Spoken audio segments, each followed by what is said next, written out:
and understanding human nature, it's probably more like a C. And so that's why we have to be elite at how we behave. And whenever we say behavior, we're simply talking about what you do and how well you do it. How you think, how you make decisions, and the quality of action that you take. That's what we mean by behavior. And that's something that we all have within our control. And we're going to talk about a systematic way of managing our behavior in an intentional, disciplined way to produce the best possible outcomes for ourselves and those around us.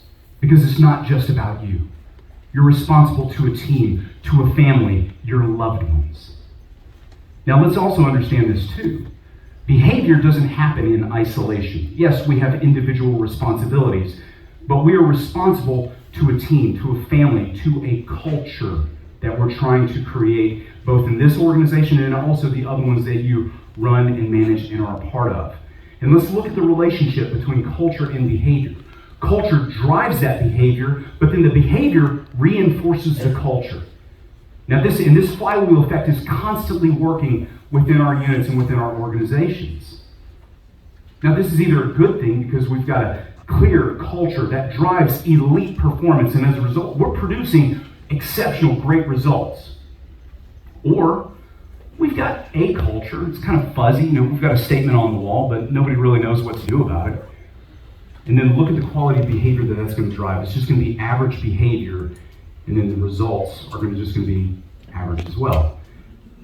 And I'm guessing that nobody's here working your tail off to be average. And so culture is one of those hot topic buzzwords that you've probably heard in the media, in corporate America, or maybe your kids' schools.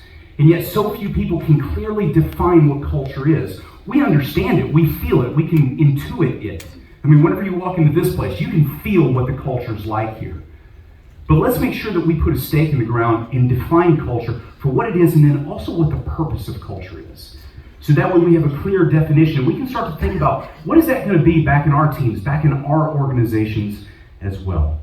And culture comes down to three things. It's what a group of people believe. It's how that group of people behaves. And it's the outcomes they produce.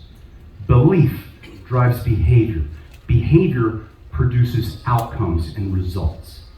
At an individual level, we would call that character, right? Your beliefs drive your behavior about the work that you do, how you train, your mental preparation, how you take care of your business outside of here. Your beliefs drive your behavior produces outcomes for you and those around you.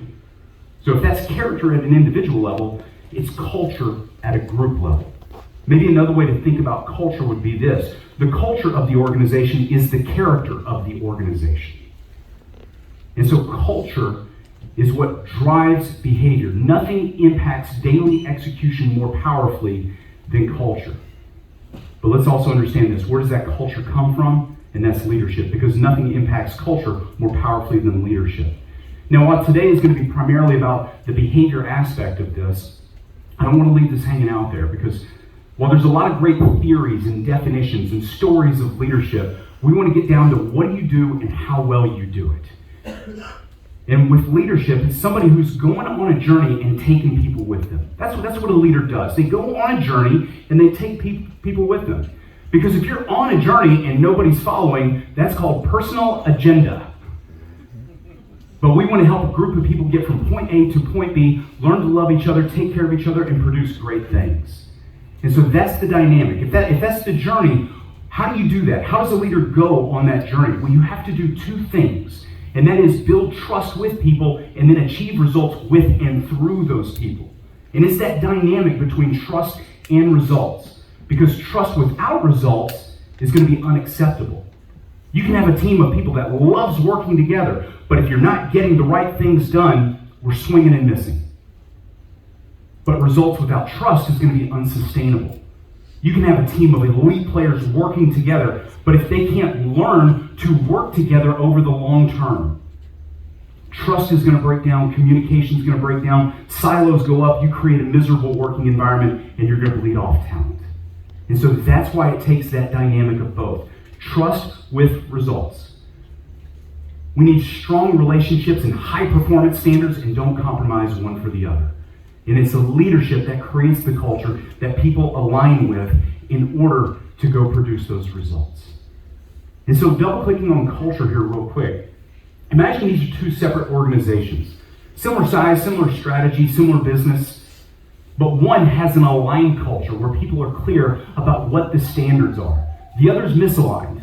People are fuzzy about what the standards are and how they fit in and contribute to the performance of the organization. In the long run, which one wins and which one loses?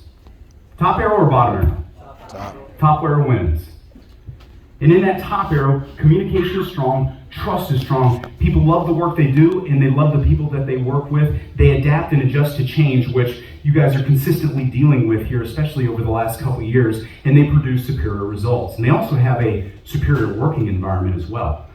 Yeah, the work is hard. Matter of fact, it can be exhausting sometimes, and people show up on a Tuesday morning jazzed to go to work because they're excited about what they get to do and how their contribution matters to the performance of the organization.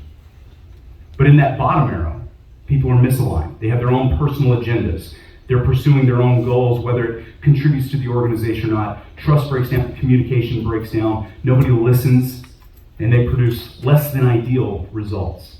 How many people have ever worked in an organization or been a part of a team like that bottom arrow? Raise your hand. Yeah, what was that experience like? Who said it sucks? That's the crowd favorite. It just sucks, right? But it's chaotic. Nobody trusts each other. Nobody even likes each other anymore.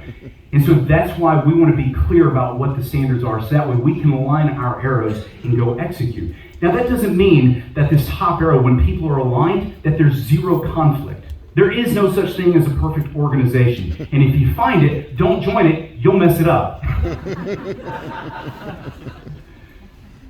And so that's the challenge. We're human beings, right? We have differences of opinion. We disagree sometimes. But because we're clear about the culture standards and how we work together, how we sort it out and keep moving forward, we're clear about the mission and what's expected of us, we're able to realign the arrows and keep going. Now, we got called out one time because somebody said, they raised their hand and they said, yeah, well, all the arrows in the top arrows look the same. They use that voice for some reason. And we said, you're right. This is a better example of what an aligned culture looks like.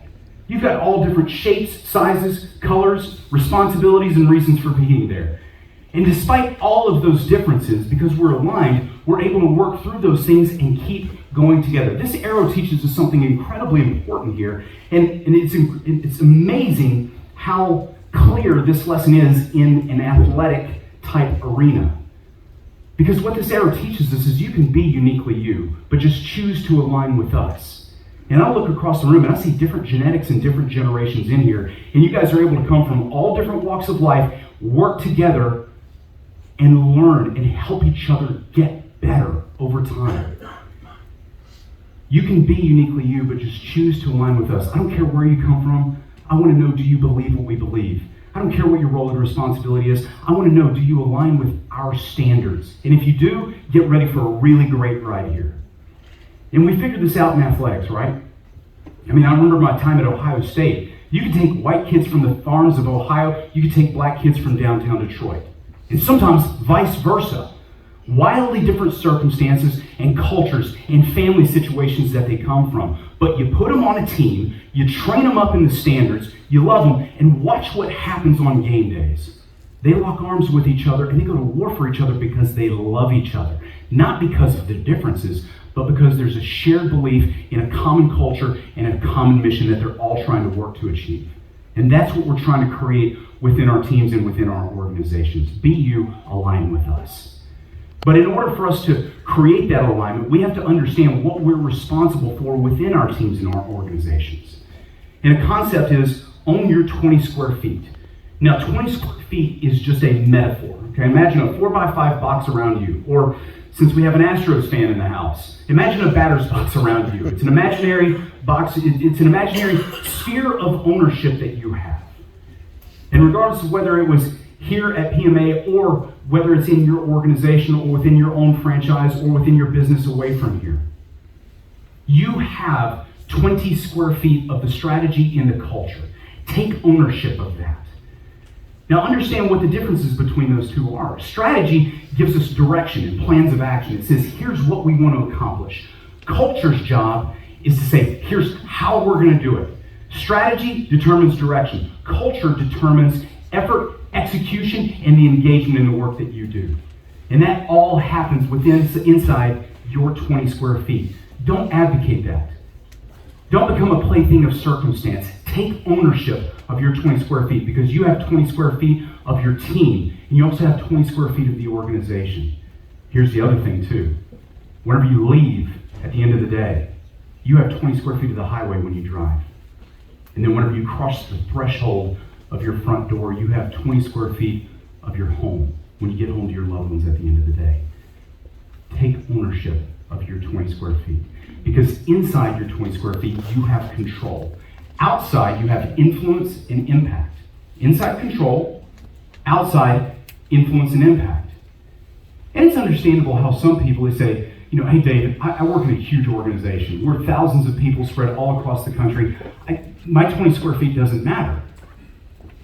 But nothing could be further from the truth. Because the performance of teams and organizations comes down to how people choose to manage their 20 square feet. And inside your 20 square feet, you're going to behave one of two ways. You're going to be discipline-driven, or you're going to be default-driven. And Master Al talked about this just a moment ago. There's a line in life. Above that line is discipline-driven behavior. Below that line is default-driven behavior. And I love teaching this in an athletic setting, particularly here at a martial arts academy, because discipline is such a tenet of everything that you do within these walls. And discipline is often thought of as punishment, compliance, or blind obedience. And that's not what discipline is. Part of our mission is to reclaim this word for its original meaning, for its original intent. And it's amazing how, whenever you get to the origins of some words, how much it clarifies its truest meaning. And discipline comes from a Latin word, discipulus. Literally translated, means student. Discipline is about learning, not the other three things I just talked about a moment ago. Discipline is about learning. It's about you getting better. Discipline is about you making the commitment to apply principles and standards in your life to get better at your life. It's not something that someone does to you. Discipline is something you choose for yourself. Now, in order for us to identify what discipline-driven behavior looks like, there's three qualities to discipline. It's intentional, purposeful, and skillful. Intentional means you're thoughtful, you're deliberate, you're calculated about what you do. Purposeful means you thought through the consequences and the risks, and you understand why you're doing something. You understand the meaning behind your actions. And then skillful means, are you bringing the best of your talents and your abilities to bear on whatever the task is at hand? Whether it's training in here, whether it's loving your family, or just doing the daily tasks of your job, are you bringing the best version of you to whatever that task is? And so there's going to be so many things that are going on outside our 20 square feet that we have zero control of. You don't control the traffic. You don't control the weather. Thank goodness we haven't had any hurricanes so far. There's so many things beyond our 20 square feet that impact us, influence us, yet we have zero control over it. But how we choose to respond, despite all the things we don't control, comes down to, are we bringing the best version of ourselves to whatever that situation is? One last thing on your 20 square feet here. Understand this too. You control your 20 square feet, but you don't control the 20 square feet of somebody else. They control theirs. And human beings are one of the most complex things that we have to deal with on a daily basis. How many people in here have kids under the age of 10? Raise your hand. Yeah, do you control your kids? It's always funny to see somebody go, yeah, maybe not. I don't have as much control as I thought I did. Do you have the influence and impact on them? Of course you do. But at the moment they make that decision to do that one thing that's going to really piss you off, it's over. You don't have control over what they choose to do. And by the way, there's a very clinical and technical reason why that is. And that reason is this. People are crazy. Here's a fun little litmus test for us to engage in. All right, everybody look at the person to your left. Everybody look at the person to your right. My eyes back up here. One of those two people is crazy. I love we're automatically starting to point at others.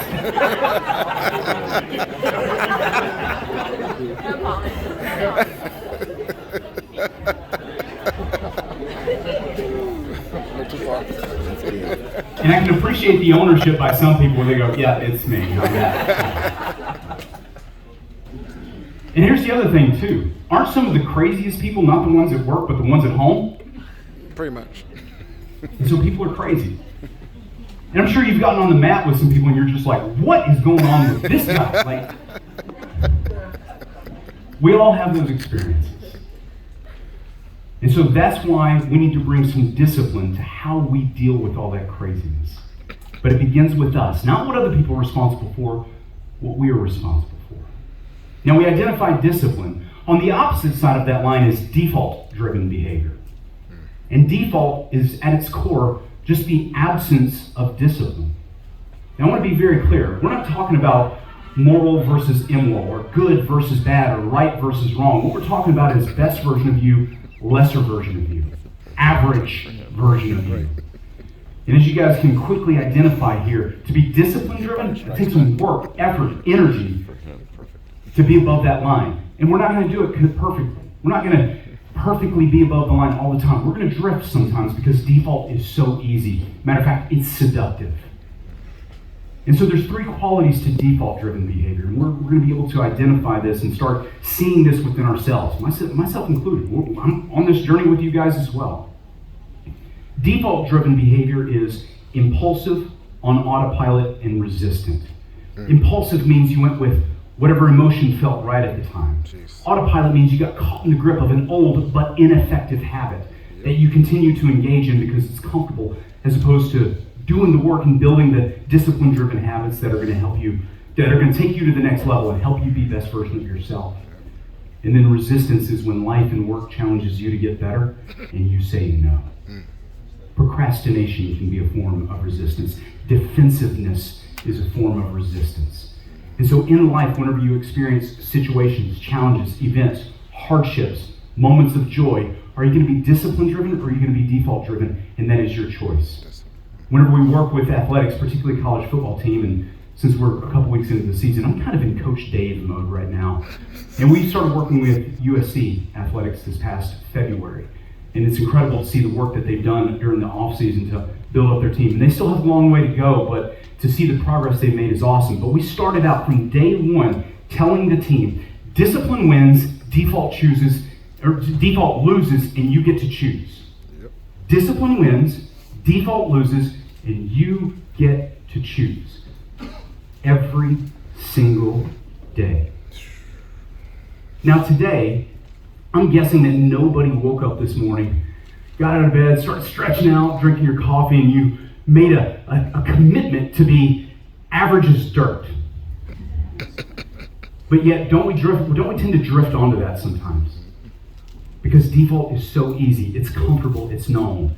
And that's why we have to bring a systematic way of thinking and behaving to be discipline-driven. And whenever there's situations and events that happen in life, you get to make a choice.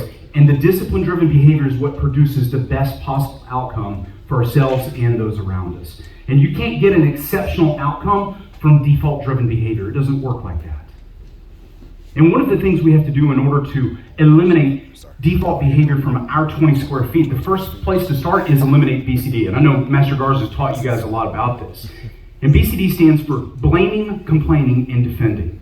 Blaming other people, complaining about the circumstances, and then getting defensive about your default behavior.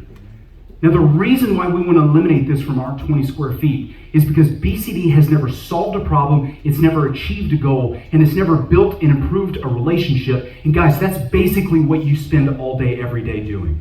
And so let's eliminate the one thing from our 20 square feet that doesn't help us solve anything. Now, keep this in mind too. The opposite of BCD is not silence. The opposite of BCD is, especially if you're a leader, is not shut up and do your job. The opposite of BCD is two things. And this applies in martial arts, and it also applies in your life as well. The opposite of BCD is this. First, resolution. If you're experiencing a challenge, if you're experiencing a problem, let's put that sucker on the table and try to solve it. Which sometimes means I can't do that by myself. You might need to get a team of people around and say, hey, here's the issue. I've identified it. I've tried these things. They haven't worked. I need some help on this. And let's work to solve the problem. There's so many things, because more than half of the things that people tend to BCD about, they're correct. That problem actually exists out there. So let's find a way to solve it and make our working environments, make our family lives a little bit better. But also recognizing this too. Not every problem can be solved, right? I noticed how bad Houston traffic was on the way out here. Like, you can't solve traffic. You're not going to be able to solve the weather. You're not going to be able to solve the mood of another human being. And so what do? We need to bring resilience to the situation. Resolution first, and if we can't solve it, resilience second. And resilience is the ability to overcome and bounce back from difficult situations. And what's incredible for this group here, because I work with a lot of corporate and business clients, but it's amazing to be in front of you guys, because that's what you guys are building every time you step foot on the map. Is you're learning how to solve the problem, and also recognizing too, maybe your skill set isn't there yet, but you're learning how to accept the challenge and learn from it. You are building your resilience. And maybe you had a bad roll the other day. Maybe you had a rough practice the other day. What are you learning from it? How are you going to get better? How are you going to take those lessons and get better today? And that's the challenge we all have. But it starts with eliminating BCD from our 20 square feet. One quick note on this too. Maybe you're going on that journey and you're working to eliminate BCD from yourself, but then you encounter a partner, a family member who's wrapped up in BCD. How do you help them work through it? Two things: listen and redirect. Listen to them, give them your attention, and seek to understand what it is that they're dealing with. But then also, we need to, once we determine that it's BCD, that's whenever we redirect. Redirect their attention away from the problems and onto possible solutions. We recognize and acknowledge that, hey, that's hard, that's difficult, but what do you think the solution is to this? What can I do to help? And so that way, because we've all been there, where you get 6 inches from the problem, we need some help zooming out to be able to gain a greater perspective as to what some possible solutions are.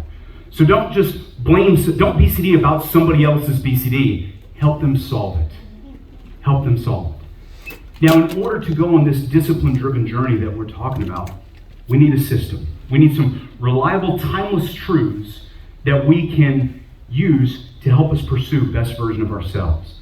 Because life is going to be full of challenges, it's going to be full of events, situations, difficulties, change, family issues. There's so many things that we're dealing with. We are constantly dealing with the stuff of life, which begs the question, how do we navigate all of that in a way that produces the best possible results for ourselves and those around us? And this equation, E plus R equals O, is the answer to that question. And E plus R equals O stands for event plus response equals outcome. And these three letters have infinite application to our worlds, every dimension of our lives. And this isn't some magic theory as to what's going on around us, and give us some structure to be able to view the challenges that we experience, and helps us navigate that in a discipline-driven way. Now, E plus R equals O is a mindset first and a skill set second. All behavior is internal before it's external. Mindset precedes action, so we have to think in terms of E plus R equals O. And it begins with this. First, I do not control events. Life is a never-ending stream of events that I have to deal with, and I am responsible for dealing with, but I have zero control over those events. So just by demographics, I'm guessing there's a control freak or two in the room. Guys, learn to let go of trying to control everything around you. Try to let go of trying to control the uncontrollables, using a popular cliche. But it's so true. So first, I do not control events. Next, my response is my choice. I choose what happens inside my 20 square feet. I choose what I focus on. I choose what I give my attention to. I choose my emotional state. And of course, I choose what I do in response to the events and challenges that I experience. And the third part of the mindset is recognizing that outcomes are earned based on the quality of my response. Outcomes aren't given, outcomes are earned. which also teaches us something important here. The O isn't based on the E's that you get. The quality of the outcome that you get is based on the quality of response that you choose to engage in. So if you want a better outcome, don't blame the E, choose a better R. Because guess what? Your R has to scale to meet the demands of the outcomes. You want a big outcome? That requires a big response. Dealing with a hard E, that requires an incredibly strong response. So your R has to meet the demands of both. And then the other part of the mindset is this, recognizing that E plus R equals O is the way life works, and your job is to get good at building the mindset as the foundation and applying it as a skill set. And these three letters are what give us some structure to what's already going on around us, so we can choose the discipline-driven response in pursuit of an outcome. And that's the big key there. Respond towards an outcome. Because it's easy for us to get wrapped up in just reacting to all the E's, right? It feels like we're playing whack-a-mole with life. As opposed to pausing for a moment, getting the clarity as to what am I trying to pursue here? What's the target I'm trying to hit? And it gives us the clarity of, okay, if that's what we're going for, what is the best of me that I can pursue that with? And as we begin to apply this skill set, it requires some disciplines. And so think about it like this. If E plus R equals O is the system, these are the mechanics. If E plus R equals O is the engine, these are the components. 6 disciplines, and we'll overview each of these, and I'll double click on a couple of them as we go forward. But the first is press pause. We press pause for clarity. Next, get your mind right to generate the internal energy that you need to step up with discipline-driven action. And of course, because life is constantly changing, we need to be ready to flex and adjust and adapt. And of course, it's not just about us. We are constantly dealing with others around us, which is why we are constantly having an impact and making a difference in the lives of others. And then next, the final one is recognizing that all of these are skills that can be built. So let's dive into the first one here, pressing pause. As we experience events and challenges, in order for us to pursue best version of us, in order for us to engage in discipline-driven action, we have to slow things down, get clarity. Get clarity. Pressing pause, it gives you the space to be able to see as clearly as you possibly can and use those moments to convert impulse into intention, to convert default into discipline, because you're still going to feel those default impulses well up within you. Even if you're committed to being discipline driven, you're still going to have those moments where discipline wants to pull you under, pull you below that line, or you just want to drift onto it. And so being able to press pause and slow things down can make all the difference between a discipline driven response versus a default driven response. Now, we often get asked the question, like, what are we trying to gain clarity on? Well, first, the situation. We got to understand what's going on around us. And then next, understand what's going on inside of us. That's the whole purpose. Get clarity on situational awareness and self-awareness. Now, we often get asked the question, well, David, what if I don't have time to press pause? And here's the challenge. You always have time to press pause. It's more a matter of skill than it is time. Now, you don't have an infinite amount of time, but the idea is, how fast can you slow things down, get the clarity that you need to be able to understand what's going on around you? And there's an operative question that we would encourage each person in here who goes through these keynotes in our courses. There's the single operative question is, ask yourself, what does this situation require of me? Looking at it in terms of the system of E plus R equals O, think about how profound that one single question can be to help you get the clarity that you need. Understanding this too, are you ever going to have 100% clarity of the situations that you're in? No. If you do, consider it a bonus. But it's about getting the clarity that you need. So, what does this situation, the E, require the O of me, the R? So as events and challenges unfold in front of you, press pause, ask yourself, what does this situation require of me?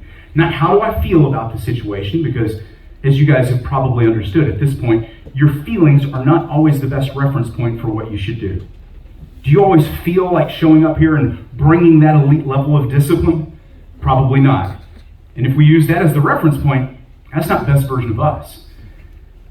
And so ask yourself, what does this situation require of me? And then step up and engage the discipline that you need to be the best version of yourself. Also recognizing this too, fun little fact, there's 3 pause points built into the system. There's the proactive pause, which happens before the E, being able to slow things down, look ahead, and anticipate predictable events that happen in your life. And so many of the events that you experience are predictable. They're a recurring pattern of events that you've experienced and will continue to experience. Like, for example, what are the chances at some point this week traffic gets backed up? 100%. Let's not be surprised by that. Let's be prepared. What are the chances at some point you show up to your work and you have to deal with a difficult customer or a difficult colleague or a difficult student within the next few days? 100%. Let's not be surprised whenever those things happen. Let's be clear about what a discipline-driven response looks like so you're prepared to execute.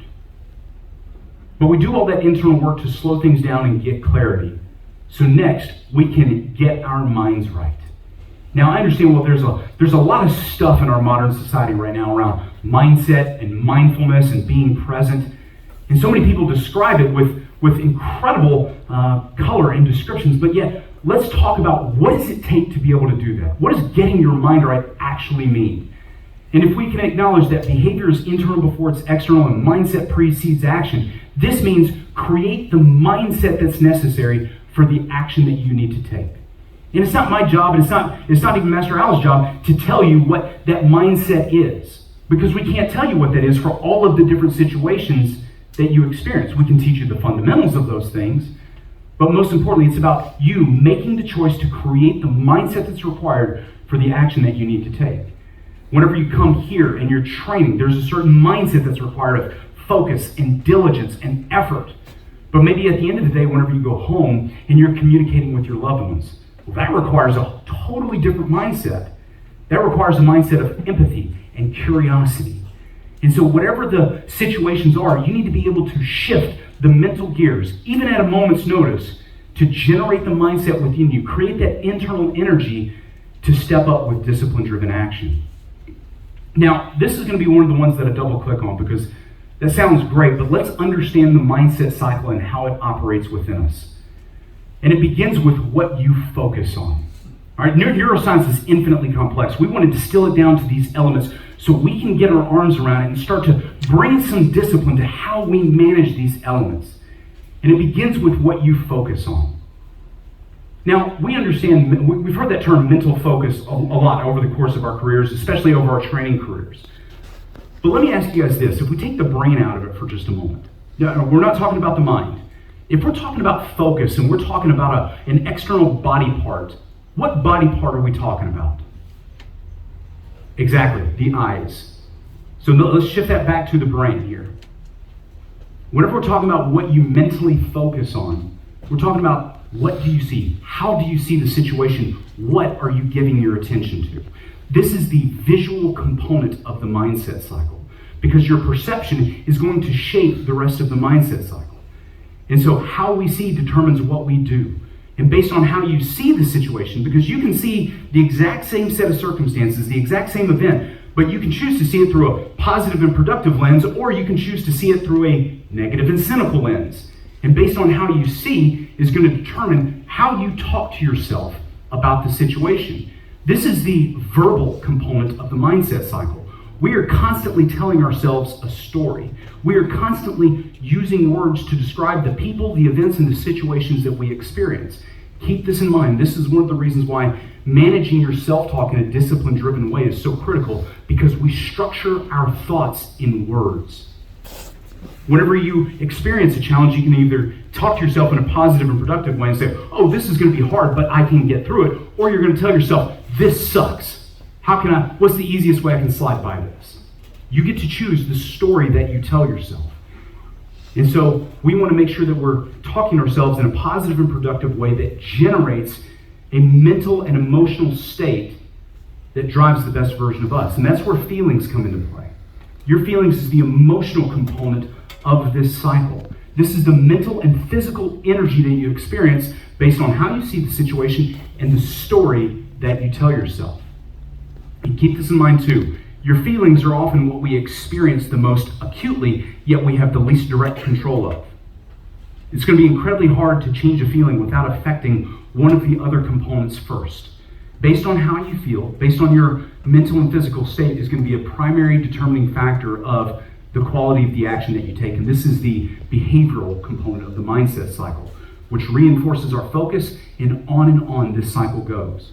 Now, you can either manage this cycle with intention, purpose, and skill, with discipline, or you can let this cycle run unchecked in your mind. And I'm sure far too many of you in here know people in your lives who have let this run on default for far too long. Yes. Have you noticed how good people are at telling themselves a bad story? And so let's make sure that we take active control of this. First, we got to be aware of the stories and the mindset cycle that's happening within us. Next, focus and filter. We got to choose how we see the situation. What can we do to positively affect the situation, and then filter out distractions. But then also recognize and redirect whenever our mindsets get hijacked, because they will. The default voice is going to hijack us every once in a while. Are we able to recognize that and redirect back onto discipline? And it's a skill that can be built. And then, of course, so we do all that internal work so we can step up and take discipline-driven action. Whenever I work with athletes, we'll start with this. We'll start with the action first, and then reverse engineer. We'll say, okay, given this situation, and I've spent a lot of time working with football players and swimmers, given this situation, how does best version of you perform? And they'll describe for me with great clarity what that looks like, what they're doing, how they see this, how they see the field, the pool, their competition, their team. Incredible detail here. They know what elite looks like for them. Okay, let's take it one step further. What is the ideal emotional state for you to be in for that level of performance? And oftentimes they'll come back and they'll say, controlled energy, and I'm clear. All right? In order for that feeling to be experienced, what story do you need to tell yourself? And we work with them to create self-talk. And these are these short power statements that have nothing to do with the environment. It has nothing to do with the competition, but it has everything to do with what they control, which is their effort and their execution, which is what they focus on. Because there's so many things in the environment that we don't control. And so what do you control? Your 20 square feet, which is where you choose what level of energy that you bring to the situation. You choose your focus, and you choose how well you execute. You choose your discipline. And so that way they're able to tell themselves a positive and productive story repeatedly over time to make sure that they can generate the emotional state within them to be the best version of themselves. Also keep this in mind too. One of the things that we've learned from both athletics and especially the military as well, you don't rise to the occasion, you revert to your training. So if the occasion is here, if it's the championship, if it's the meet, if it's the rehearsal, the recital, whatever those things are, the kata, whatever it is for you, if the moment's here, but you've only trained to here, guess what shows up? This. But if the moment's here and you've done the work, guess what shows up? And so do the work. Don't think that this mindset cycle is just going to show up when it matters most. You have to train it within you. Which means that whatever your mindset cycle is for this, at that moment, and for each of you, that moment means something different. What work have you done to build this over time so that way you're ready? There's no guesswork. You've trained. You're prepared. Go do your job. So we do all that internal work of press and pause clarity, of getting our minds right to create the internal energy within us, but then next we have to step up and take discipline-driven action. And this is where the rubber meets the road. This is where we manifest all of that internal work into external behavior. And stepping up takes an incredible amount of courage. Matter of fact, I would even say an underappreciated amount of courage to step up. And courage, literally translated, means strength of heart. It comes from the Latin word cor, which literally translated means heart. Courage means strength of heart. It takes strength of heart to step up to the challenges, maybe even the daily tasks that are tedious and boring, but it takes strength of heart to be able to do that. Also, whenever you encourage somebody else, it means you give them strength of heart, and it doesn't diminish your own. Be someone who is an encourager of others, and we'll talk about that a little bit more here in the fifth discipline, but step up and take discipline-driven action. What does that mean? When do you step up? Well, the first time you have to step up is you have to step up now. It's the only moment that's available to you. You can't step up yesterday, it's already gone. You can't step up tomorrow, it's not here yet. All you have is right here and right now to be the best version of yourself. And another way that we say this is, win the moment. Win the moment. If you're looking for some discipline-driven self-talk to start with, win the moment is a great starting point. You can adjust from there, but win the moments that you're in. What does the moment require of you? Apply the system. What event do I have? What outcome do I want? What response do I need? And win that moment. And your day is a series of moments, right? Whenever you make a choice, whenever you step up with discipline-driven action, that's a choice that you have to make. So step up in that moment. But then guess what? Whenever we meet with our families or our colleagues at work, that is a series of moments. Whenever you guys are training, that is a series of moments. Step up and win those moments. Now, we're also grown adults in here. Are you going to win every moment that you're in? No, we're going to lose some, right? So here's the challenge that we all have. Don't lose 2 in a row. If you lose a moment, reapply the system. Press pause. Get clarity. Get your mind right again, and then step up and win the next moment. Also, just a quick word of advice on that. Guys, winning the moment does not mean winning the argument all the time. Your mileage may vary on that. Sometimes winning the moment means sitting there, keeping your mouth shut whenever you want to say exactly what's on your mind, but sitting there and listening to the other person and giving them the experience of being heard and understood. That's what winning the moment can look like sometimes. And also, while we tend to think of discipline as, going hard all the time, sometimes winning the moment means recognizing when you need to slow down and pay attention to your loved ones and just be present with them. Don't be distracted by the office. Don't be distracted by your phones. Just sit there and love your family. That's what winning the moment can mean. But if we don't bring some intention to it, all of a sudden we can start to lose our focus. That's whenever we begin to drift onto default. So step up and win the moments that you're in. We also have to step up daily because discipline requires commitment. It's not just about winning one moment, but about winning the moments consistently over time. And so many of you in the work that you do, there are projects involved. Man, you got to win the moment over a series of days, months, years even. And so it requires a daily commitment to be the best version of ourselves. So step up daily, which another way that we say this is work the process. Work the processes of your lives. Your jobs and the requirements that they have, there's a bunch of processes and protocols that are in place. And sometimes it gets tedious and boring. Well, the way that we get to the outcomes and produce the results of anything is you got to work the process, invest the time, solve the problems, right? For those of you who got your different degrees of black belts here, what does it take? Working the process of training, investing the time, and there's no shortcutting that, and then solving problems along the way. And guess what some of those problems are? Other people that you're going against in order to demonstrate your capability. Let's not be surprised by those things. Let's be prepared for those and then continue to get better and better and better. Don't resent the process. Don't resist the time. And don't complain about the problems. And have you even noticed that sometimes those problems even have additional problems? Let's work the process, invest the time, bring in the best version of ourselves, and solve problems along the way. Bless you. Then next, I'm sitting there waiting on the army to come in. Then next, we got to step up to predictable events. Many of the events that we experience in our lives, we can anticipate as we identified in the proactive pause. So let's not be surprised by predictable events. Let's be prepared. And not just with plans, processes, and protocols, but more importantly, mindset and behavior. Whenever there's a pattern of events, let's be clear about what mindset is required to drive the action that's going to help us navigate those events.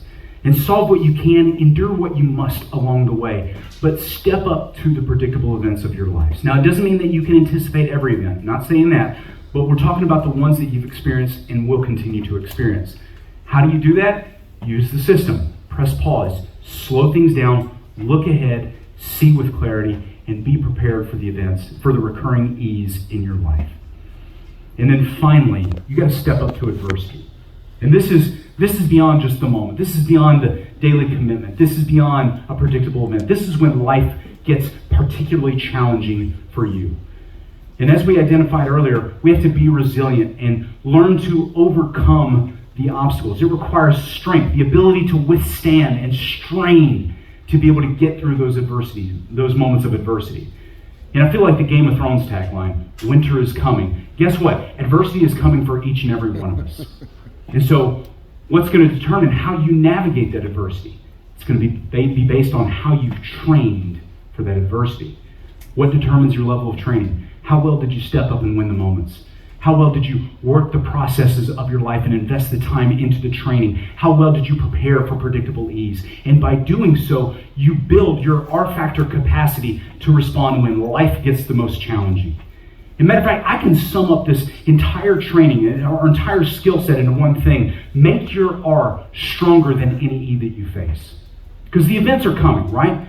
This is when, unfortunately, a loved one gets touched by an incurable disease, or we lose a colleague at work, or maybe all of a sudden the market turns, or you lose your job. This is when life gets the most challenging. How well you step up and respond to that E is going to be based on how you've trained.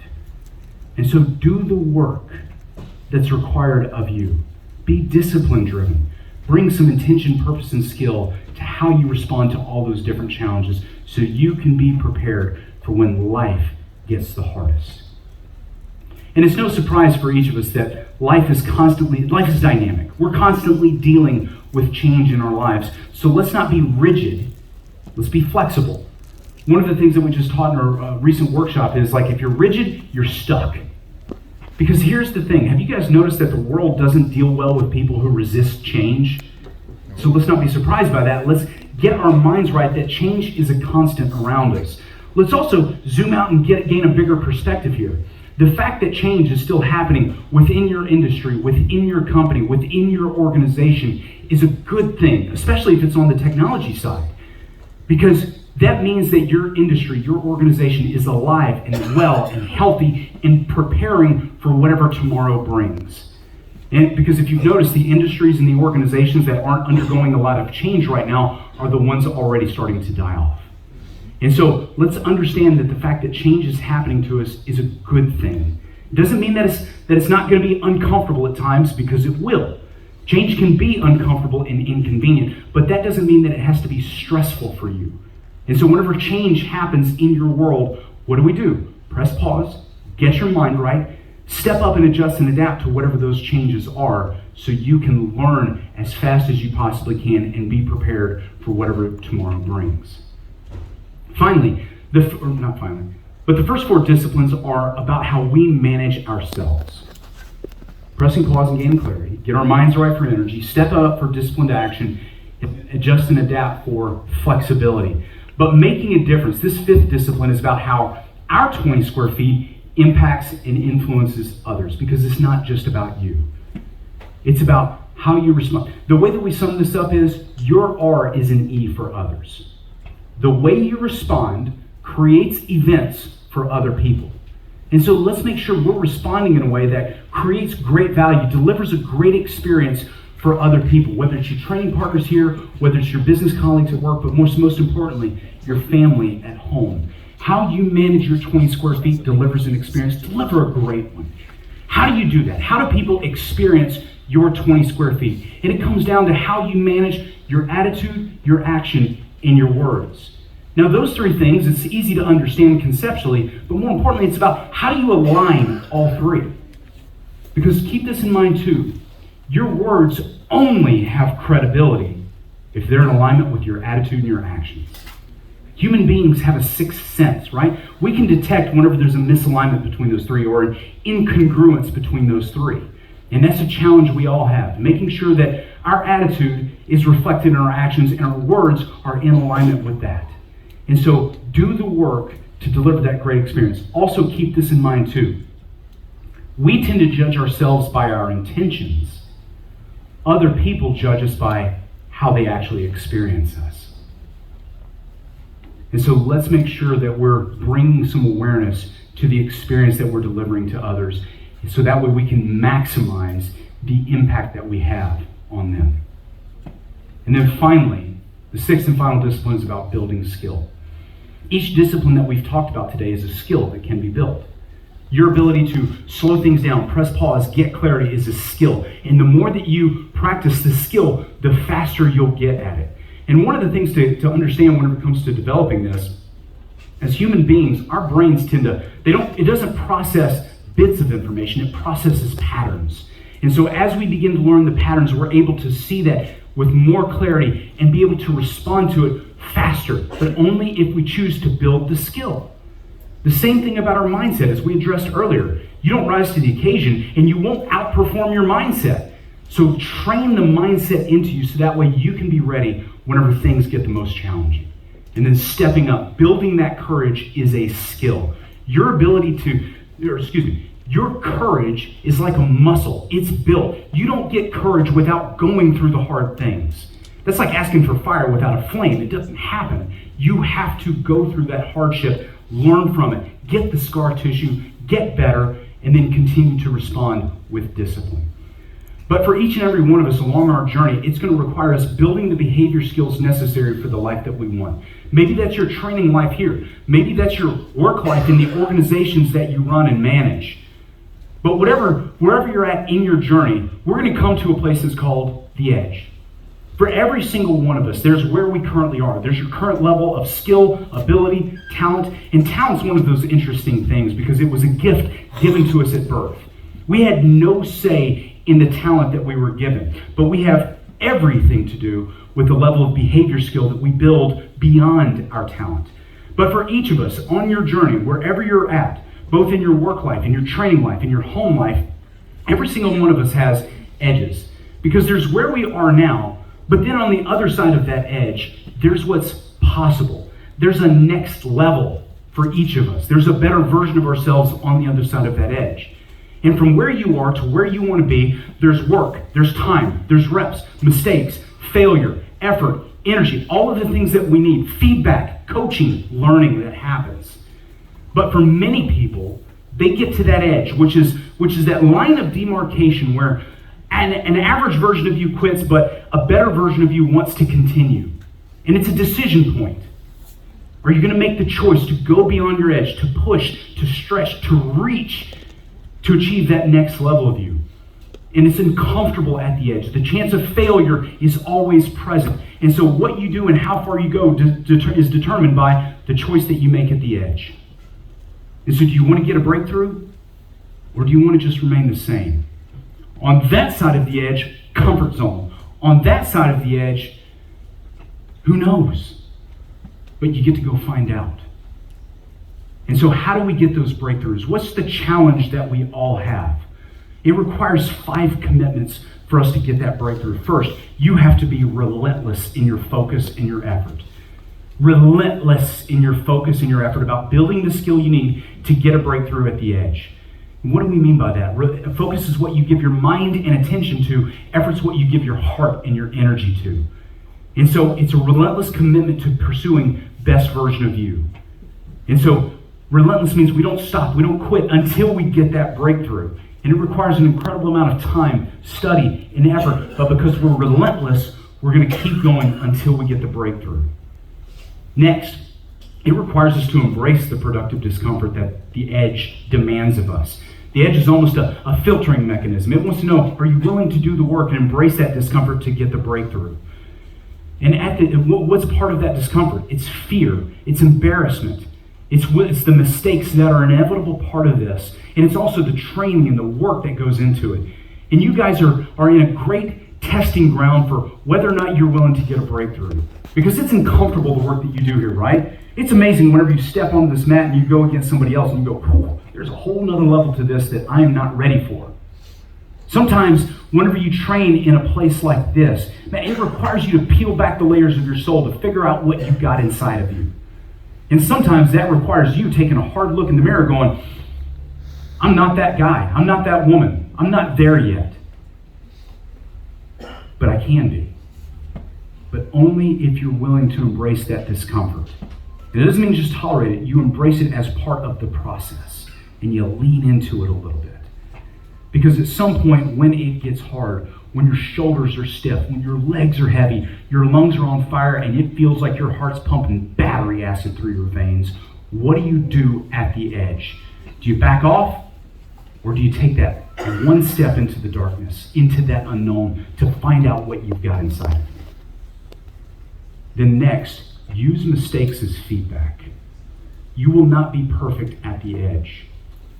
Failure is a part of that learning process. But here's the thing, do we view those mistakes as a barrier that's going to hold us back? Or do we view the mistakes as a bridge of learning so we can get better? And it's not just a mental bridge, more importantly, it's a bridge to your future.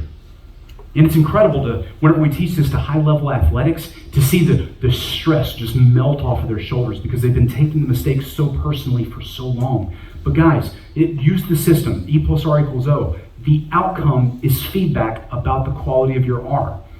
Which if we can view it just as feedback, then it helps us detach just a little bit to be able to say, it's not that I'm a failure. No, it's incredible what you're doing, even applying the training that you're doing to see where you're at in your journey.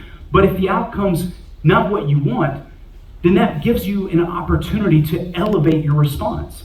It gives you an opportunity to go again with more information and more knowledge. There is valuable information in those mistakes, but only if you choose to seek it out. So use the mistakes as feedback. And then we have to defeat fear.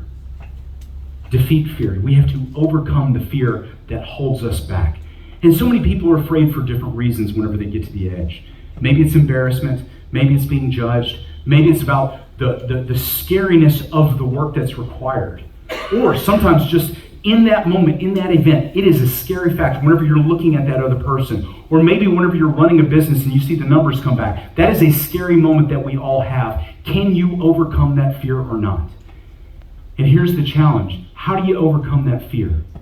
Be relentless in focus and effort. Embrace the productive discomfort of that fear. Use the mistakes as feedback so we can learn and get better. And the fifth commitment is be coachable. You can't do this on your own.